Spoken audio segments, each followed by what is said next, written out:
Olá, a paz do Senhor Jesus para todos vocês. Como passaram esses dias? Que bom, nós estamos aqui. Lembrando, eu sou a missionária Margarida Falcão e nós estamos dando o livro História da Igreja. Hoje, nós vamos para a segunda unidade. Ao você ver no índice aí, acompanha comigo, por gentileza. Nós vamos ver a história da Igreja moderna. Nós vamos ver sobre a questão da Igreja contemporânea e a história das Assembleias de Deus no Brasil, principalmente a história das Assembleias de Deus no nosso Brasil. Eu creio que você deve ter estudado, né? Esses dias que estivemos distantes, mas o importante é que o Espírito Santo possa nos dar entendimento e revelação da palavra dele. Vamos falar com o Senhor?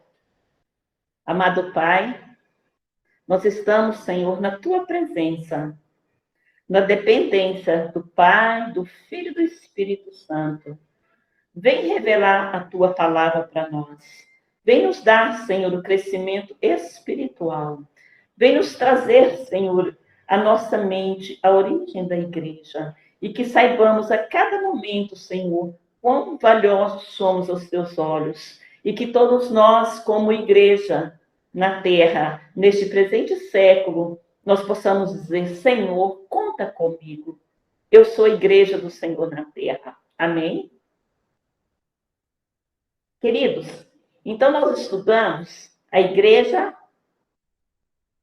primitiva até chegar ali em Constantino, que ele determinou que o cristianismo fosse a religião oficial do Império. Então, nós estudamos a igreja antes, a igreja primitiva, a igreja apostólica.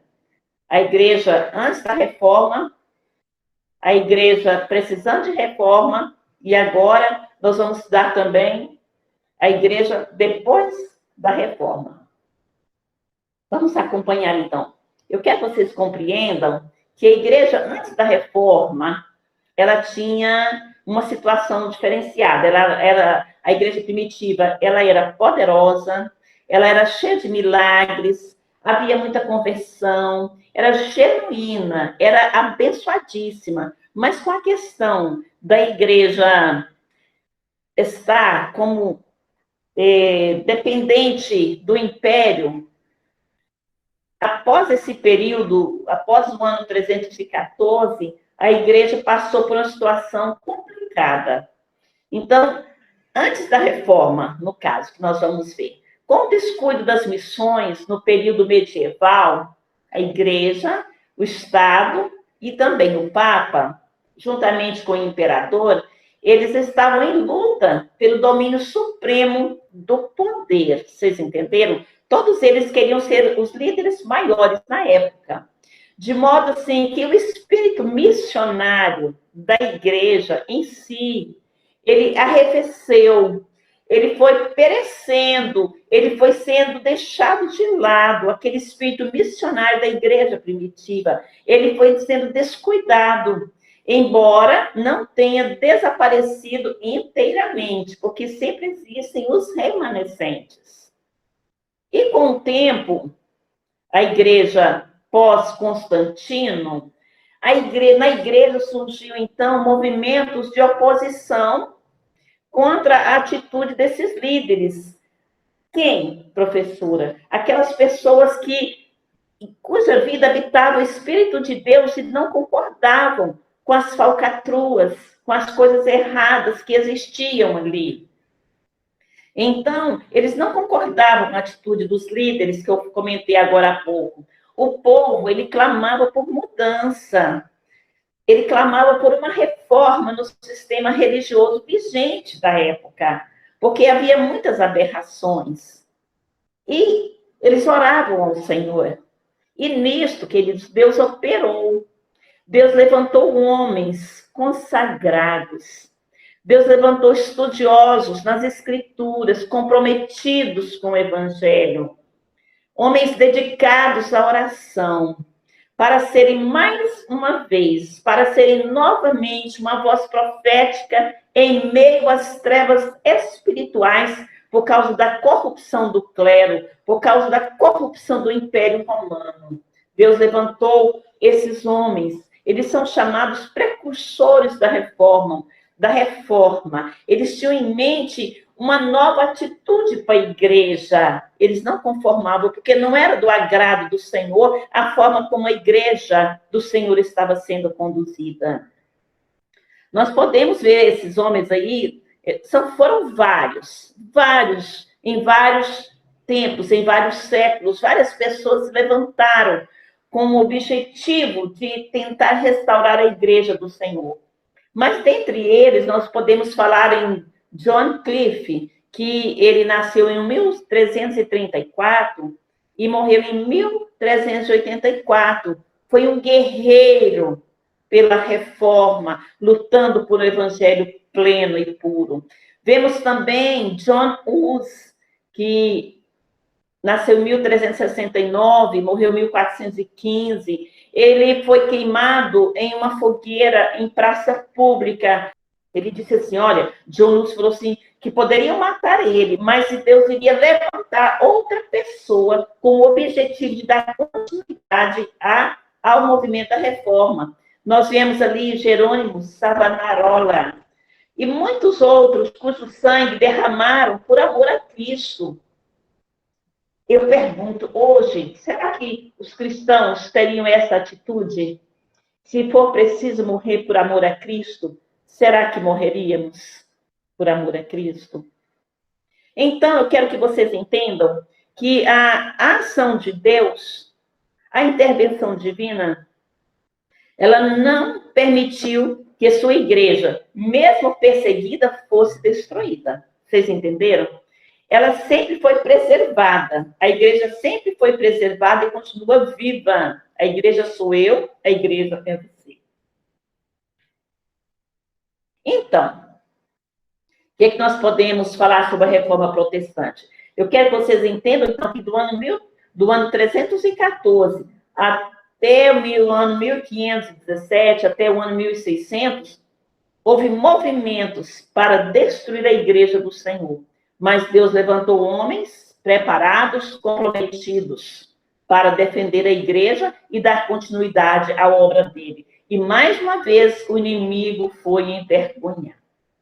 Então, o que é a reforma protestante? É um fato histórico ocorrido na Europa no século XVI, precisamente a partir do ano 1517, quando densas trevas espirituais cobriam a igreja do Senhor.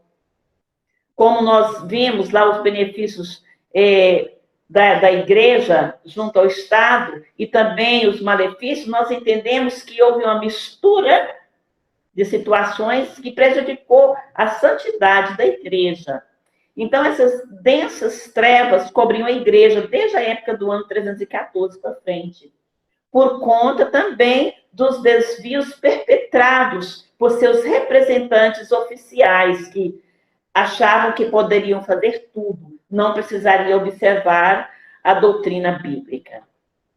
Houve um total declínio do ponto de vista moral e espiritual. Só estudando com o tempo a história da igreja, você vai compreender essa situação.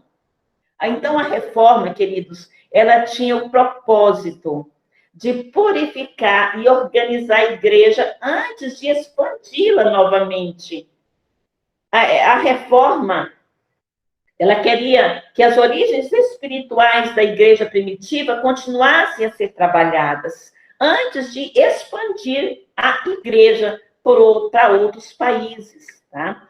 Então, a tentativa de restauração do verdadeiro cristianismo, irmãos, ou seja, um retorno às doutrinas dos apóstolos, Atos 2:42, ela iniciou-se na Alemanha e teve o nome de Reforma Protestante. Daí o nome, quando os cristãos eram chamados de protestantes, os homens da capa preta, os homens da Bíblia preta, tá? Protestantes, protestando contra as irregularidades que aconteciam na igreja, protestando contra os desvios espirituais da palavra santa do Senhor.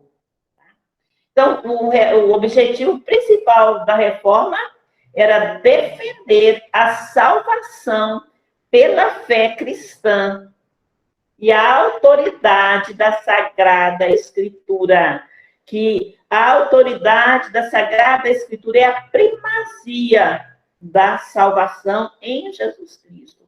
Não é a autoridade do ser humano em si, mas é da Sagrada Escritura, que era o objetivo central, restaurando a fé cristã na reforma. Estão compreendendo? E essa reforma, ela foi liderada por Martinho Lutero, e ele criticava várias ações da Igreja Católica, devido à paganização da própria Igreja Católica, né? Nós temos a história de Martinho Lutero, aí no seu livro, tá? E você pode acompanhar na página 54 do seu livro, nos fala sobre Martinho Lutero, que ele nasceu no ano de 1483 e morreu no ano de 1546. O grande desejo do pai de Lutero era vê-lo formado em direito, que ele fosse um advogado. E com 18 anos, ele ingressou na faculdade alemã, estudando. E ele se destacou como um moço muito estudioso. E já pronto, terminada a faculdade, já pronto para exercer a sua vida profissional, para espanto de todos os amigos, dos seus próprios familiares, Martinho Lutero, ele tornou-se monge, padre. Ele entrou para o convento dos agostinianos. Ele, queridos, você pode acompanhar comigo na página 55, ele desejava a salvação mais do que qualquer outra coisa, tá? Ele desejava ser salvo. E com o propósito de alcançar essa salvação, ele empreendeu várias peregrinações aos locais indicados pela igreja, pelos líderes que existiam na época com ele ali. Ele fez jejuns, ele fez sacrifícios, que às vezes, além do suportável, que eram além do suportável por uma pessoa normal. E, a partir daí, ele começou a estudar a palavra do Senhor de uma forma mais profunda. E ele começou a descobrir riquezas aí. E ele rezou em muitas igrejas e lugares sagrados. Quando nós vemos aqui que um dia ele foi destinado a uma viagem até os seus líderes, e antes disso, de nessa viagem, ele, para lembrar o seu pai do purgatório, que naquela época tinha essa questão do purgatório, era uma normativa do clero papal, ele subiu de joelhos à Escala Santa, você vê na página 55 do seu livro, que é uma escadaria que se diz ter trazido da casa de Pilatos. E em cada degrau dessa escada, ele recitava o Pai Nosso. E, segundo a história, aquela escada tinha muitos degraus. E, quando ele terminou de subir a escada, surgiu uma pergunta na mente dele. Será que tudo isso é verdade? Será que há necessidade de subir esta escada para que meu pai seja livre do purgatório após tanta situação criada? É necessário tudo isso? E aí ele ficou escandalizado com essa história. Ele voltou a Roma após essa viagem em 1512 e ele tornou-se doutor em teologia. E no início de 1512, enquanto ele lia a epístola de Paulo aos Romanos, que nessa época já tinha ali escrito, enquanto ele lia a epístola de Paulo aos Romanos, ele encontrou uma declaração revolucionária que dizia assim: o justo viverá pela fé. Romanos capítulo 1, versículo 17. O justo viverá pela fé. Então, essas palavras, elas foram como labaredas de Deus na mente, no espírito, na alma de Lutero. Incendiaram-lhe a mente e trouxe-lhe uma reflexão. Vocês entenderam? Ele descobriu que a salvação lhe pertencia unicamente, simplesmente, por meio da fé na obra salvífica de Jesus Cristo na cruz do Calvário. A obra que ele consumou no Calvário, quando diz, Pai, está consumado. E ele entendeu que quando Jesus disse, está consumado, praticamente ele quis dizer, Pai, o que o Senhor mandou eu fazer, eu vim. Todo aquele que crê em mim e for batizado será salvo. Ele não será condenado. Então, a mente espiritual de Lutero abriu. E, dali para frente, irmãos, ele entendeu que ele precisava lutar pela reforma, pelo retorno do evangelho genuíno e puro. E aí, ele escreveu os 5 solas da igreja. O que são 5 solas, professora? São os princípios fundamentais da reforma protestante, em contradição com os ensinamentos da Igreja Católica, Apostólica Romana, porque a palavra católica quer dizer universal. E com o desvio de doutrinas, aquela igreja se tornou católica, mas apostólica romana, porque era liderada pelo Império Romano. Vocês compreenderam? Foi então que houve a necessidade da reforma. Quando entrou a reforma protestante e apareceu os cristãos com o nome protestante. E esses 5 solas, queridos, nós entendemos, olha, primeiro, sola gratia. Sola gratia. Somente a graça de Deus. Na salvação, nós somos resgatados da ira de Deus, unicamente pela graça, que é um favor imerecido de Deus. É a manifestação do amor de Deus a homens pecadores que nada merecem. Nós temos as referências, depois você acompanha.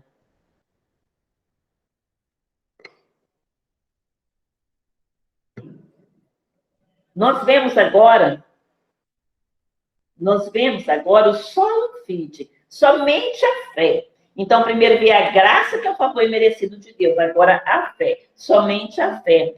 Que é a justificação do ser humano, ela é feita somente pela graça de Deus, de Jesus Cristo. Somente por intermédio da fé em Jesus Cristo, o autor e consumador da nossa fé. Somente por causa de Cristo que nós somos salvos. Vemos também os solos cristos, somente em Cristo. Não é em Maria, não é em João, não é no Papa, não é em Buda, não é em Maomé, não é no governador que somos salvos. Quem derramou o sangue da cruz foi Jesus Cristo. Somente Cristo, solos Cristos.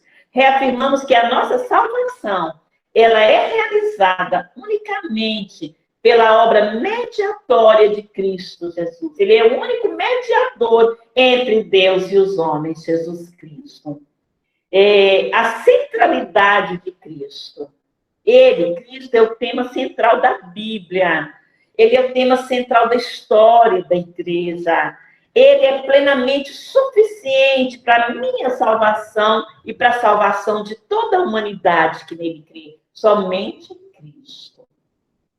Aí nós vemos a sola Escritura, somente a Escritura Sagrada, somente a Bíblia Sagrada, que foi inspirada por homens, direcionados, instruídos pelo Espírito de Deus.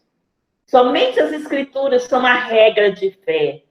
Somente as Escrituras são a base, a prática para o cristão. Então não podemos nos deixar levar por ventos doutrinários errados, por seitas e heresias.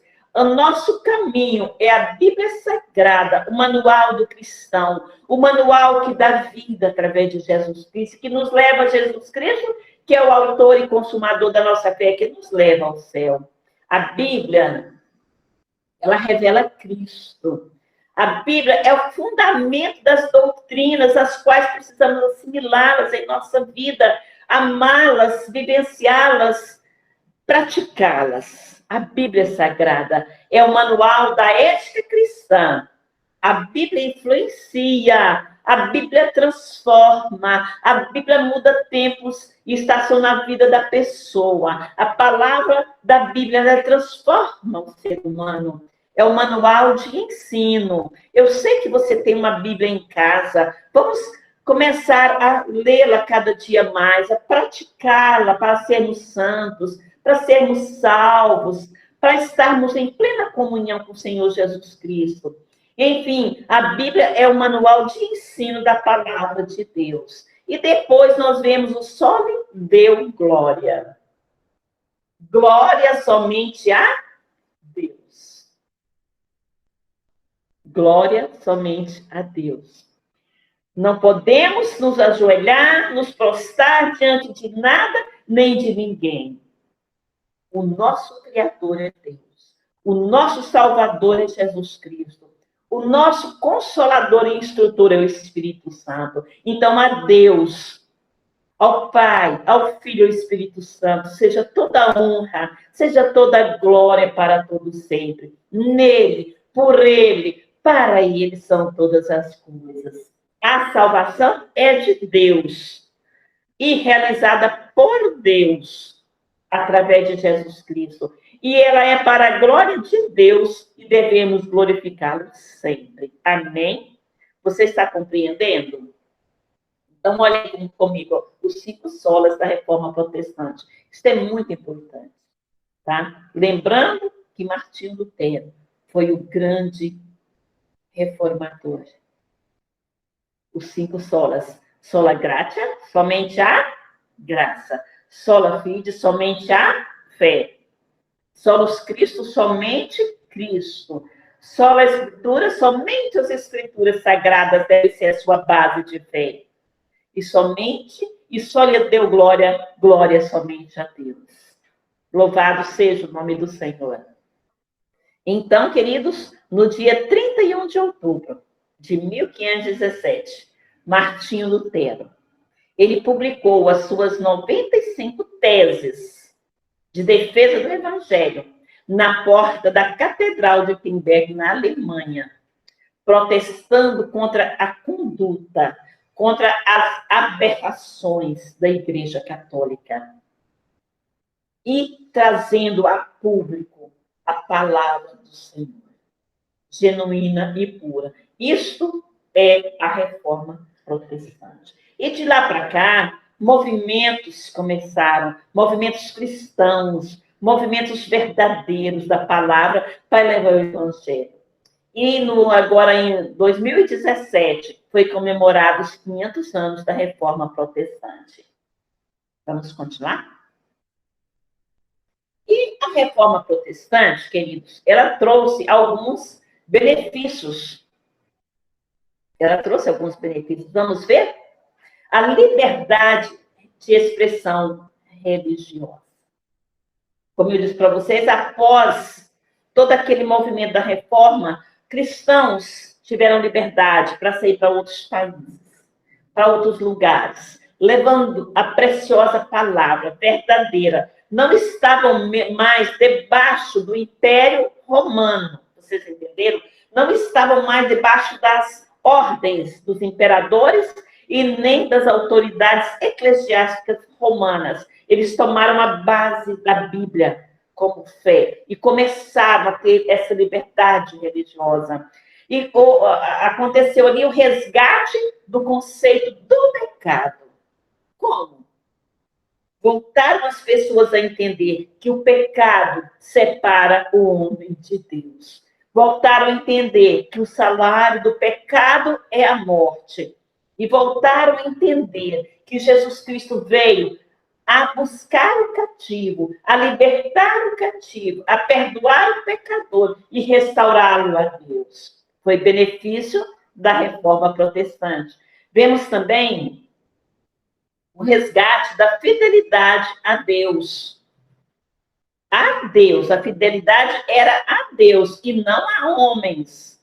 Vocês compreenderam? Vocês estão entendendo o que eu estou dizendo. Porque a submissão após a Igreja do Senhor, se o cristianismo se tornar a religião oficial do Império, a fidelidade era aos imperadores e aos líderes eclesiásticos da época.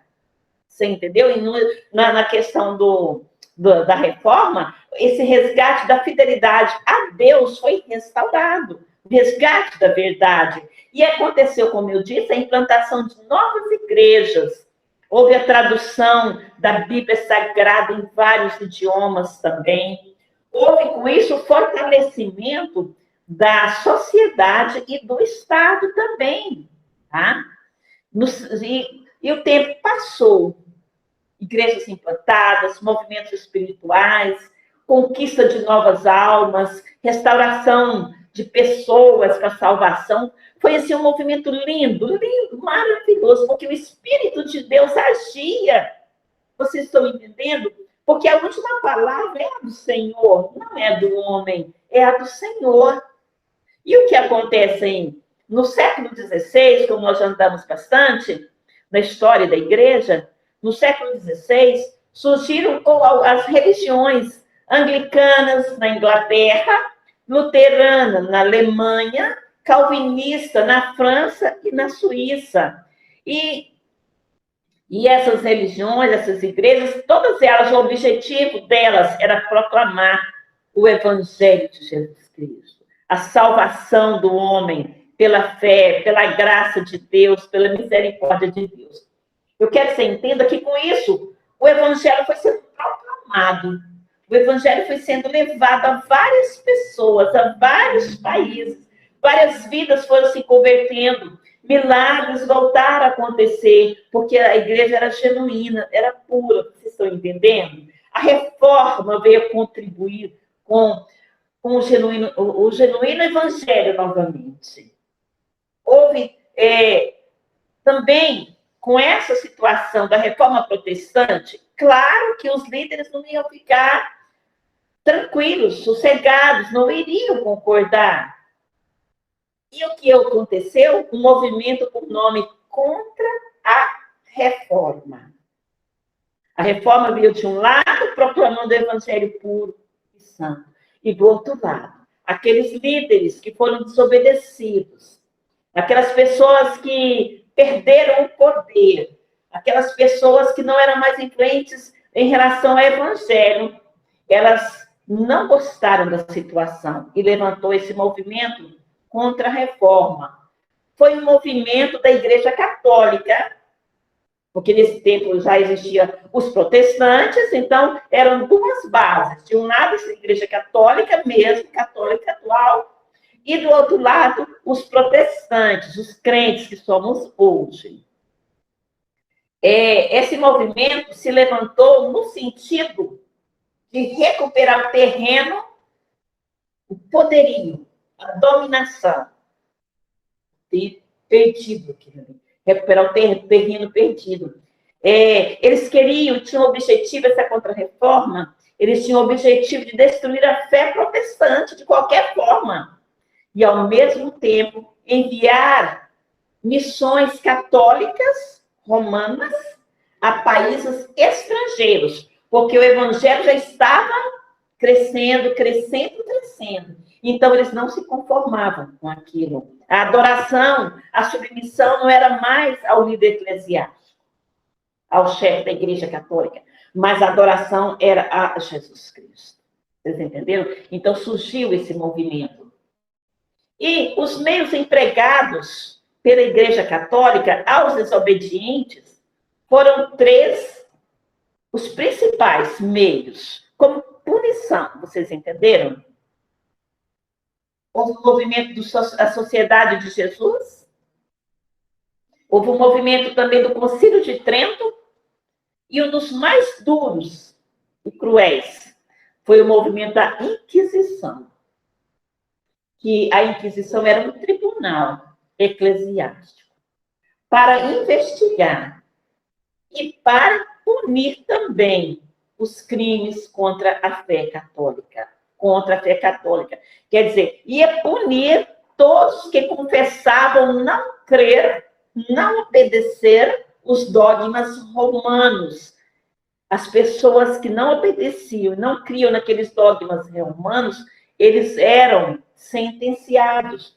E como nós falamos um tempo desse, teve vários dogmas que foram colocados na Igreja Romana que não são questões bíblicas, não está na palavra do Senhor. Nós vamos ver alguns daqui a pouco, se o tempo der, e passar para vocês, tá bem?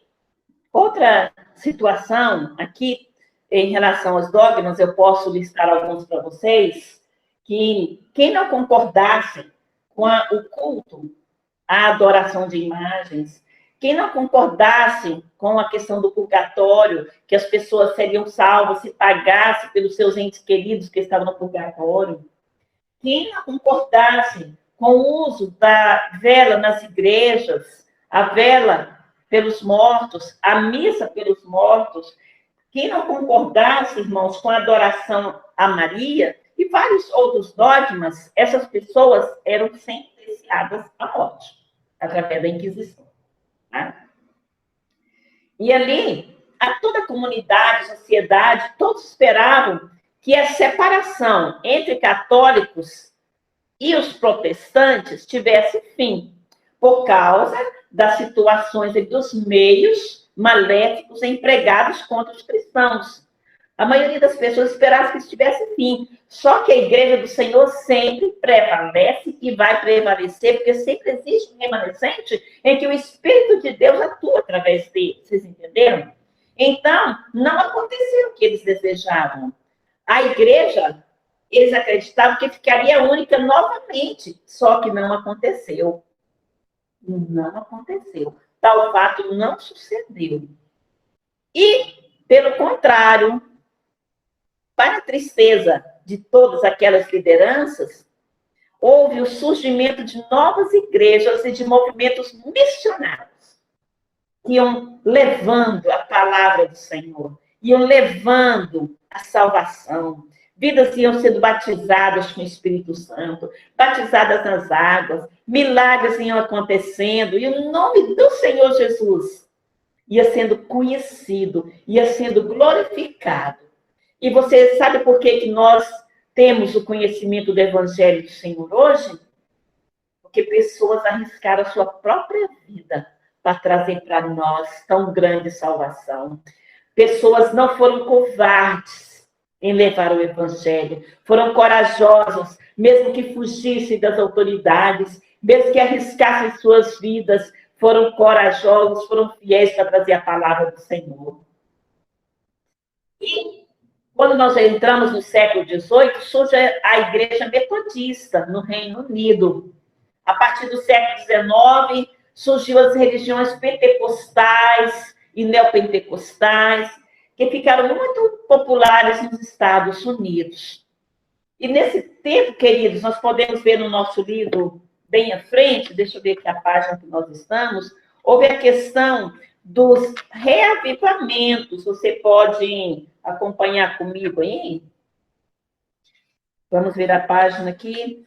Nós vamos ver a questão dos reavivamentos a partir da página 60 do seu livro, tá? Pegue o seu livro, a página 60, no 1.4 aqui embaixo, tá? Nós vemos um reavivamento, nós vemos sobre as missões e sobre o modernismo também. Os reavivamentos, irmãos, ou avivamentos, nós podemos entender que é o trato bondoso de Deus para com os homens, que são a sua imagem e semelhança, os quais Deus preparou o céu, para que novamente pudéssemos voltar para lá onde é a nossa origem. Então, a questão desses reavivamentos, dessas missões, do crescimento do Evangelho. Em 1732, nós vemos aí missões estrangeiras morávias. 1789, as missões estrangeiras inglesas também adentrando vários países, levando a palavra genuína e pura. Nós vemos em 1810 as missões inglesas no Brasil. Em 1811, as missões norte-americanas no Brasil também, povoando, vindo, trazendo maná do céu para o Brasil. Agora, nós iremos ver sobre a questão da igreja contemporânea, que é de 1914 até a presente data. Então, vocês entenderam comigo. Preste atenção, por favor. A igreja primitiva começou no dia de Pentecostes, quando o Espírito de Deus desceu sobre os discípulos ali reunidos, e essa igreja, ela foi crescendo, ela ganhou espaço, ela precisou da morte de Estevão, o primeiro mártir, para que ela ganhasse campo, fugisse para outros países proclamando a palavra, e com isso o evangelho foi ganhando espaço, foi ganhando corações. Passamos pelo ano 64, lá em Roma, quando Nero, o imperador, ele incendiou Roma, tentando destruir todos os cristãos, jogando a culpa neles, mas daí para frente os cristãos continuaram. Vieram vários imperadores muito cruéis, mas isso não abateu o espírito missionário. Em 314, levantou-se Constantino com edito de tolerância, tornando o cristianismo a religião oficial do Império. Então, até 314, a igreja era unida na fé, nos milagres, nas maravilhas do Senhor. A partir daí, a igreja entrou em período de deforma. Então, a igreja tinha uma forma, a partir do ano 314, ela entrou em período de deforma. E do período de 314 para frente, Deus levantou homens que lutavam por uma reforma, a qual aconteceu em 1517, que novamente o evangelho teve a liberdade de ser anunciado genuinamente puro. E daí para frente, movimentos espirituais, celestiais, foram chegando aos corações. Igrejas foram abertas, missões foram levadas aos corações, e aí nós chegamos agora na igreja contemporânea, que é a partir do ano de 1914 até a presente data. Então, essa igreja contemporânea, os movimentos que aconteceram nela, pelo fato do evangelho ter sido levado, pelo fato do crescimento da imprensa, pelo fato de escolas teológicas terem sido abertas, pelo fato da impressão da Bíblia Sagrada em vários idiomas, pelo fato que as pessoas tiveram liberdade de conhecer o Evangelho, houve a inauguração de mais de 40 institutos bíblicos para ensinar as pessoas o Sagrado Evangelho, a palavra da salvação. Mas houve também, com isso, o avanço das seitas, que se opuseram contra o Evangelho. Mas essas seitas existem até hoje, e é bíblico que falsos profetas iriam aparecer para contradizer o Evangelho do Senhor. Isso é normal, tá? E nós vemos também, nesse período, o Vaticano, no ano entre 1962 e 1965, em uma tentativa, novamente, de unificar os protestantes com os católicos, eles queriam editar uma norma que iriam receber os não católicos, que somos nós, tá? Como irmãos separados. E pregou, nesse caso, nessa época que eu disse para vocês, a renovação da Igreja Católica, é onde surgiu o movimento carismático, tá? E eles queriam que nós fôssemos chamados de irmãos separados. Nós não somos irmãos separados. Nós somos servos do Deus vivo, preparados para morar no céu com Deus, comprados, resgatados, justificados pelo precioso sangue de Jesus Cristo. Eu creio que vocês entendem o que eu estou tentando expressar para vocês pelo poder do Espírito de Deus. Houve também, nesse período, a teologia da libertação, o ecumenismo, que é um movimento que propõe a unidade cristã, inclusive vários estados no Brasil lutam por esse movimento, né? Houve um movimento carismático, como eu já disse para vocês, houve, infelizmente, também a ascensão do comunismo, tá? E um fato preponderante, maravilhoso também que aconteceu, é o avanço nos números mundiais da tradução da Bíblia Sagrada para mais de 67 idiomas. Quer dizer, o nome do Senhor Jesus passou a ser conhecido em muitos países.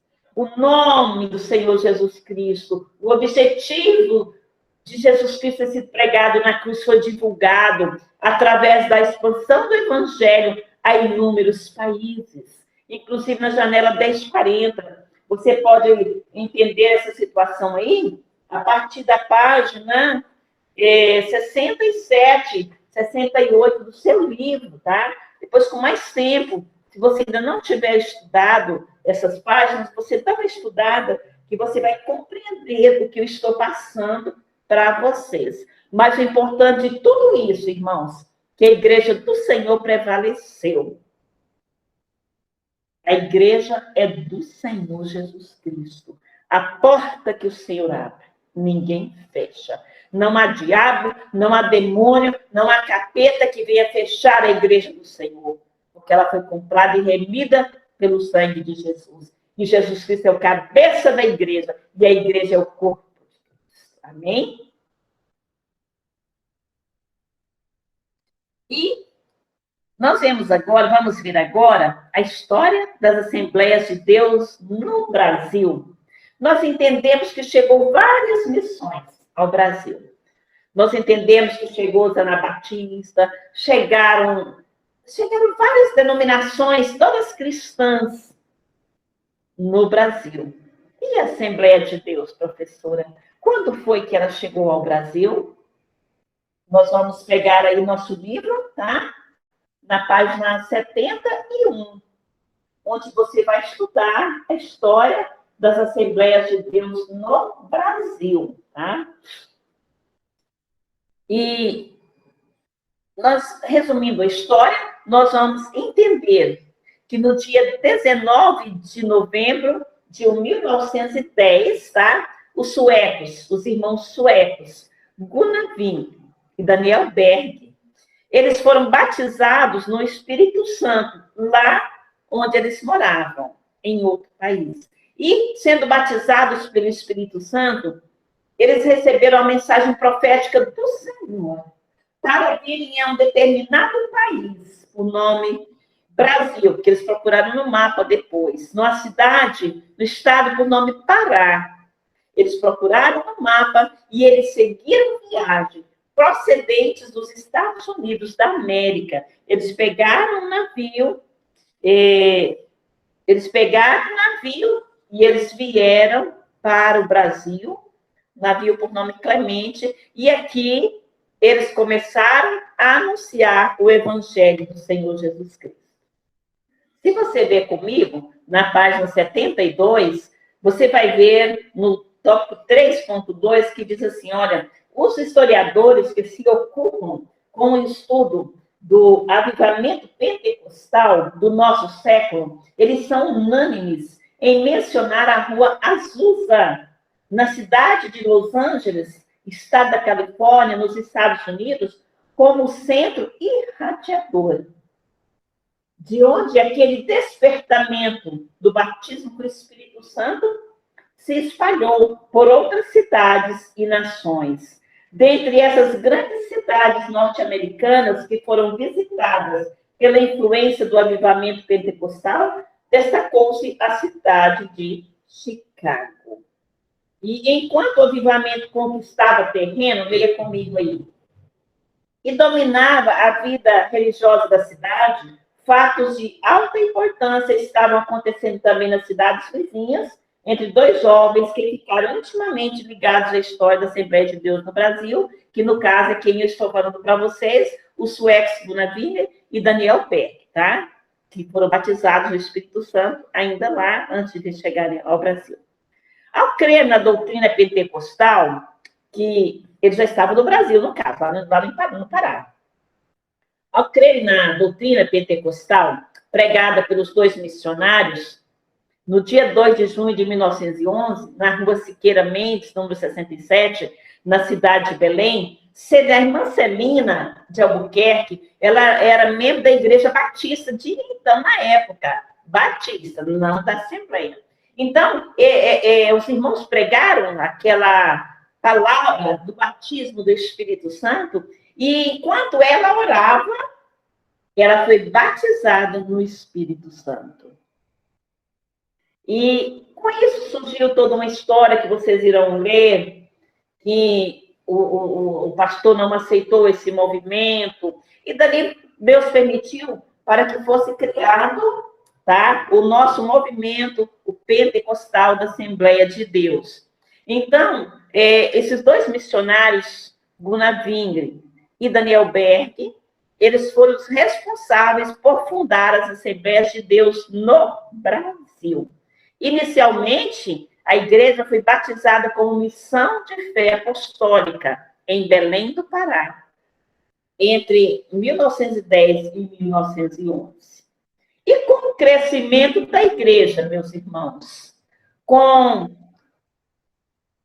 o poder do Espírito Santo batizando vidas, pessoas falando em línguas, milagres acontecendo, o povo crendo, a igreja cresceu.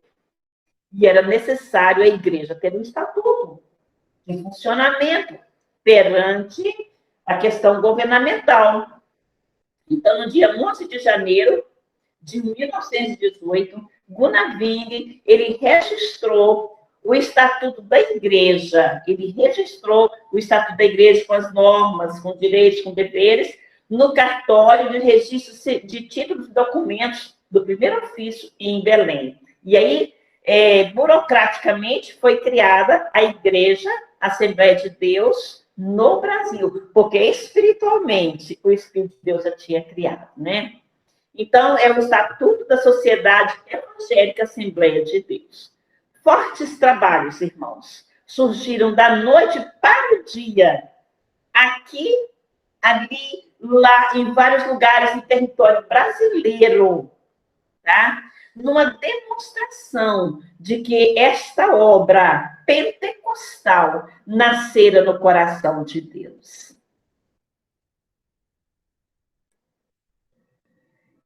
E a expansão das Assembleias de Deus no Brasil? Nós vimos, então, que ela chegou no Pará. Foi criada ali, Batismo em Maravilhas, foi crescendo a nível de Brasil. Vários estados. Aí nós vemos a expansão das Assembleias de Deus no Brasil agora, que em abril de 1924, Gunnar Wingre deixou Belém. Ele viajou de Belém de mudança para o Rio de Janeiro. Lá ele conheceu muitas pessoas, lá ele implantou também a Assembleia de Deus. E nessa altura, a igreja, como eu disse para vocês, era presente em várias capitais do Brasil. Ele implantou a Assembleia de Deus no Rio de Janeiro, o movimento levou o que era necessário, que era o Espírito de Deus.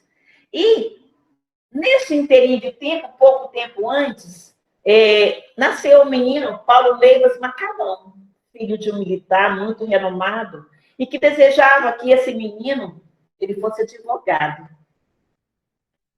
Com o passar do tempo, Deus vai trabalhando, Deus chama, Deus trabalha, Deus age. Aprove a Deus tocar no coração do jovem Paulo Leivas Macalão, e ele se converteu ao Senhor. Vamos ver isso aqui na página... A partir da página 77, tá, queridos? Nos fala, página 77, bem aqui ao lado, tá? Nos fala sobre Paulo Leivas Macalão. Ele recebeu a educação inicial no Colégio Batista, no Distrito Federal, mas depois seus pais mudaram para o Rio de Janeiro. Então, conta a história, tá? Que num belo dia do ano de 1924, esse jovem chamado Paulo Leivas Macalão, ao entrar pelas ruas de São Cristóvão, no Rio de Janeiro, em uma grande luta interior, pois ele ainda não encontrara as respostas que ele esperava alcançar para a vida dele. Ele queria algo mais, algo espiritual. Seu coração ansiava por salvação. Ele queria conhecer a verdade divina. Ele, andando pelas ruas, ele se abaixou para apanhar no chão um folheto evangelístico amassado, que alguém tinha ganhado, olhou, amassou e jogou no chão. Aí o jovem Paulo Leiras Macalão, passando por aí, abaixou, pegou. E ao apanhar esse folheto, veja na página 78 aí, o jovem não sabia que aquela vida dele estava prestes a mudar a história. Ali, naquele ponto, naquele momento, e mudou para sempre através daquela leitura daquele texto. Dali para frente. E ele ali se converteu ao Senhor Jesus Cristo. Conheceu o Evangelho, foi consagrado a pastor, isso no Rio de Janeiro, tá, queridos? Foi consagrado a pastor no ano de 1930, ganhou muitas almas para Jesus. Ele foi ali o canal de bênçãos do Senhor. Ganhou muitas almas e ele fez muitos discípulos para Jesus Cristo. E ele construiu o primeiro templo das Assembleias de Deus no bairro dele, o qual depois foi transferido para o bairro Madureira.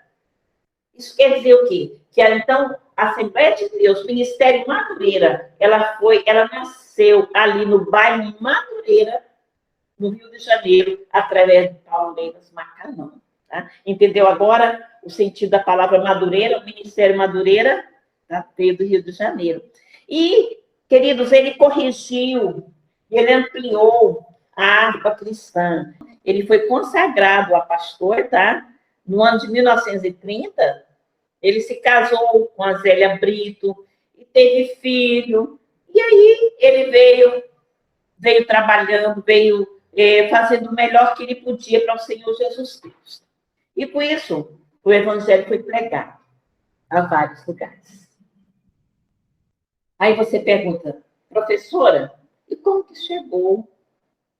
Como que chegou a Assembleia de Deus aqui em Gurupi? Porque nós saímos do Belém, descemos para o Rio de Janeiro, espalhou por várias capitais do Brasil. E no Tocantins, professora, como aconteceu a chegada da Assembleia de Deus? Vamos lá, então? Nós vemos aqui agora no nosso livro, quero que você acompanhe comigo, tá? Na página 81, daí para frente. Nós vemos aqui que a nossa origem da Assembleia de Deus do Tocantins é em Séries. Exatamente, em Séries, Goiás. Que nasceu o embrião da igreja de Gurupi. Isso aconteceu, queridos, através de uma visão espiritual do pastor Geraldo Vargas, tá? Pastor que era de Anápolis, e ele foi designado para pastorear Séries, a igreja em Séries. E, devido ao movimento da BR-153, que estava sendo aberta, a BR-153, com isso surgiram vários povoados às margens da BR-153. O pastor Geraldo, que nós estamos falando, ele teve, assim, de Deus uma visão espiritual. E ele mandou, em 1955, o diácono Euclides Melo e sua família para abrir um trabalho missionário às margens da BR, na região de Gurupi, onde nós estamos hoje. Lindo, não é isso aí? Como Deus é tremendo, como Deus trabalha através de vidas. Por isso a gente precisa dizer, Senhor, eu estou à disposição do Senhor. Envia-me onde o Senhor quer, põe palavras em minha boca, usa minha vida como vaso, como instrumento do Senhor. Então, em 1955, veio o diácono, olha aí que maravilha, o diácono missionário, porque ele trazia missão, ele trazia o evangelho, juntamente com a família dele, pela fé, não importando com dificuldades, com obstáculos, com tristezas, ele largou tudo e veio para a região, para o campo aqui em Gurupi. E com isso, queridos, o trabalho foi crescendo. Vários pastores, suas famílias, fizeram uma brilhante história. Você pode, assim, observar que a partir da página 82, da página 83 do seu livro, nos fala que vários pastores com suas famílias vieram desbravar o estado de Tocantins, que na época era Goiás ainda, mas não mediram esforços para trazer a palavra do Senhor. Nós podemos citar pastores Joaquim Alves, Abigail Carlos de Almeida, pastor Moisés Martins da Rocha, cuja família mora em Gurupi, família maravilhosa, família referência na questão espiritual no nosso sul do estado, no nosso Tocantins, pastor Newton Pereira de Abreu, pastor Odair Alves, e o atual e amado, o nosso querido pastor João da Cruz Gomes Feitosa. E todos esses pastores, irmãos, vieram com suas famílias, vieram com suas esposas, com seus filhos, não medindo sacrifícios, não pedindo esforços, abrindo mão dos seus prazeres pessoais, abrindo mão dos seus sonhos, por causa do amor ao Evangelho, pela palavra de Deus, por Jesus Cristo, por amor a nós. E é onde eu pergunto a vocês, nossos irmãos não tiveram assim, amor às suas próprias vidas pessoais, mas amaram mais a obra, amaram mais o Evangelho e vieram. E por isso a semente está plantada hoje, no estado do Tocantins, em Gurupi, na minha vida, na sua. Eu pergunto, você como igreja hoje, você como semente do Evangelho para as futuras gerações, você teria essa coragem? Você faria isso por amor à obra do Senhor? Então, é uma pergunta. Você faria isso por amor à obra do Senhor? Quem vai conhecer o Evangelho daqui a um tempo, se nós não abrirmos mão de nossos sonhos, de nós mesmos e sairmos pelos campos, levando a palavra do Senhor? Quem vai ouvir o Evangelho, se não há quem pregue? Você é igreja, eu sou igreja, a responsabilidade é nossa. E cada um tem um talento, cada um tem um chamado do Senhor. Veja com o Senhor o que o Senhor te concedeu de talento para a obra dele. Nós entendemos também que vários trabalhos foram desenvolvidos por esses servos de Deus.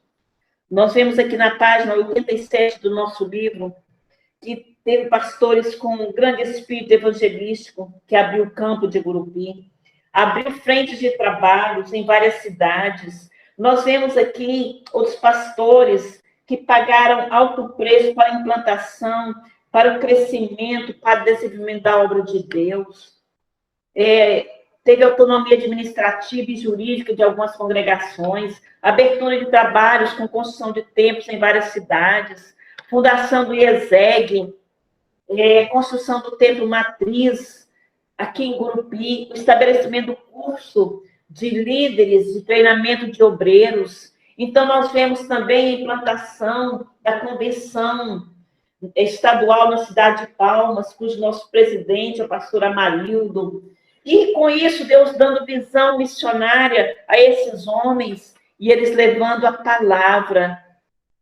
Então, nós podemos ver, queridos, que vários pastores e suas famílias fizeram uma brilhante história. A partir da página 87, você vai ver a descrição de pastores com grande espírito evangelístico, tá? Abriram o campo frente de trabalhos na cidade de Chapada do Natividade, Santa Rosa, Silvanópolis, Pindorama, Monte Alta, Mateiros, toda a região do Jalapão. Nós vemos aí que esses obreiros não mediram esforços, como eu te falei, né? Vemos depois o pastor Abigail, foi muito ético em reconhecer que, antes da sua chegada, muitas pessoas pagaram alto preço pela obra do Senhor. Então, ele criou uma linha norteadora, ser perseguido em uma sua nova missão pastoral, através da oratória. Ele procurava transmitir para a igreja, para os novos convertidos, para os obreiros, o desejo de que a igreja deveria adotar um padrão de conduta, onde o amor, onde o perdão ao próximo fossem cultivados. Amor ao próximo, perdão. É isso que precisa gerar em nosso coração uma chama de amor pelas almas, tá? Que todos os irmãos, o ensinamento dele, que todos os irmãos fossem amorosos, fossem cordiais, fossem amigos, hospitaleiros, obedientes, zelosos do bem. Que os irmãos ainda hoje, na decorrência da caminhada cristã, venham aborrecer o mal. Na visão dos nossos pastores, eles entendem que um bom programa de oração, consagração, construções, eventos festivos, trabalhariam a espiritualidade dos seus membros. E todos os pastores que têm passado por Tocantins, têm passado por Gurupi, eles têm essa visão espiritual. Nós vemos que o pastor Moisés Rocha, ele fundou a Cormeade, página 89 do seu livro. Hoje, no caso, situada em Palmas, na liderança do pastor Amarildo, tá? Um homem de Deus, um homem que coordena a questão espiritual do Tocantins com excelência, com graça do céu. E o lema da igreja, irmãos, do Senhor, no nosso Tocantins, na terra, na verdade, mas já que estamos falando da Assembleia de Deus em Gurupi, no Tocantins, é ser zeloso na doutrina da igreja e ser firme em sua posição espiritual. Nós vemos também, queridos, que em 5 de outubro de 1988 foi homologada a atual Constituição Federal e reconheceu o Estado do Tocantins como um Estado separado de Goiás. Vocês lembram bem a história. E nessa época, então, o então evangelista Amarildo Martins da Silva, vindo de Goiás, ele realizou um trabalho na cidade de Miracema, do Tocantins, que era a antiga e provisória capital do Estado, e ele iniciou, então, o movimento Assembleia de Deus Madureira em Palmas, a capital definitiva do Estado. E aí foi inaugurado o templo da Igreja Assembleia de Deus, em Palmas, no dia 3 de junho de 1990, tá? Lá em Palmas. E o nosso pastor Amarildo, ele hoje é o presidente da nossa convenção estadual e, de uma forma maravilhosa, ele gerencia o trabalho do Senhor das Assembleias de Deus Madureira no estado do Tocantins. E em Gurupi não foi diferente. Nós vemos que, através de pastores que passaram por aqui, olha aí, Abigail, pastor Joaquim Alves, pastor Abigail Carlos de Almeida, pastor Moisés Martins da Rocha, Milton Pereira, Odaíra Alves e o nosso amado, o nosso atual, nosso querido pastor João Feitosa. Esses homens e suas famílias, e vários outros, fizeram e fazem a história, tem um diferencial na obra de salvação das pessoas do estado de Tocantins. Tá? Trabalhos desenvolvidos por esses servos de Deus, autonomia administrativa e jurídica de algumas congregações, abertura de trabalhos com construção de templos em várias cidades, fundação de ESEG, a construção do nosso templo matriz em Gurupi, que é uma maravilha, é o cartão postal do município, o estabelecimento do curso de líderes e obreiros, treinamento de obreiros que eu estou estudando. Então, tudo isso, irmãos, o trabalho, está sendo o trabalho das Assembleias de Deus, Ministério de Madureira, no estado do Tocantins e nosso município de Gurupi. E o objetivo, a meta do nosso pastor, a meta dos nossos obreiros, a meta dos nossos irmãos é ganhar almas para Jesus, é, através do nosso trabalho, ajudar no resgate da salvação de almas para povoar o reino dos céus. A Deus seja toda a glória, toda a honra, todo o louvor, aos nossos líderes, aos obreiros, aos irmãos, aos mártires que derramaram sangue para que o Evangelho chegasse até nós. Seja o nosso agradecimento e a nossa gratidão. E sobre os meus ombros e sobre os seus ombros fica a responsabilidade de proclamar o ID do Senhor Jesus Cristo, dizendo que Jesus Cristo, ele cura, que Jesus Cristo, ele liberta, que Jesus Cristo perdoa e que Jesus Cristo salva, e que Jesus Cristo vai vir para levar a igreja preparada, para apresentá-la diante de Deus, o Pai. A Ele, ao Deus Pai, ao Deus Filho, ao Espírito Santo, seja a honra e seja a glória para todos sempre. Amém? Foi um prazer estar com vocês. Deus os abençoe em nome de Jesus.